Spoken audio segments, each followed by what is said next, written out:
పూర్వకాలంలో అకాల మరణాలు లేవు. ఎందుకు లేవు అంటే గోవు ప్రతి ఇంట్లో ఉంది. అయితే ఇప్పుడు అకాల మరణాలు అవ్వడానికి కారణం, అకాల మరణాలు గోవు ఉన్నంత మాత్రం లేకుండా పోతాయంటే అలా ఏం అవ్వదు.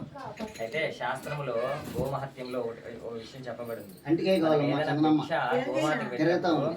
ఆమె మన రేకులు నాకితే, ఇక్కడ ఉన్నటువంటి రేకులు చేతిలో ఉన్నటువంటి గీతలు నాకితే ఏదైనా అకాల మరణాలు ఉన్నా కూడా అవి దాటి దీర్ఘాయుష్యం మనకు వచ్చేటువంటి అవకాశం ఉంది. ఖచ్చితంగా కూడా వస్తుంది. గోమాతకు భిక్ష చేస్తూ పెట్టమంటే అర్థమైందంటే మనం పెట్టిన తర్వాత అది తాకితే మన శరీరాన్ని, మనలో ఉన్నటువంటి ఆ దోషములన్నీ నివృత్తాయి, దీర్ఘాయుష్యం మనకు వస్తుంది. కలియుగంలో దీర్ఘాయుష్ ఉంటే చాలు, వాడే సంపన్నుడు. ఆయుష్ ప్రమాణం ఉన్నోడే సంపన్నుడు. హర హర శంకర జయ జయ శంకర, హర హర శంకర జయ జయ శంకర, హర హర శంకర జయ జయ శంకర, జయ జయ శంకర, జయ జయ శంకర, జయ జయ శంకర, జయ జయ శంకర, జయ జయ శంకర, జయ జయ శంకర, జయ జయ శంకర.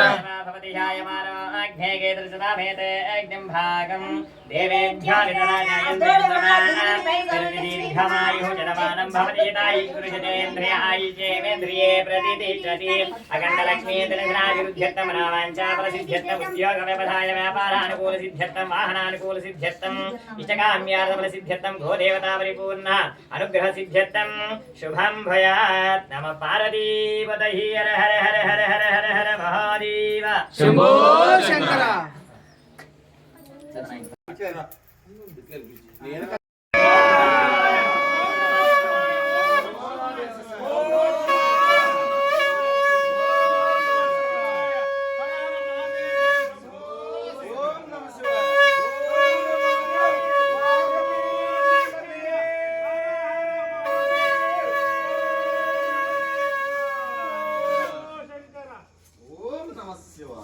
ఓం నమః పార్వతీపతే. హర హర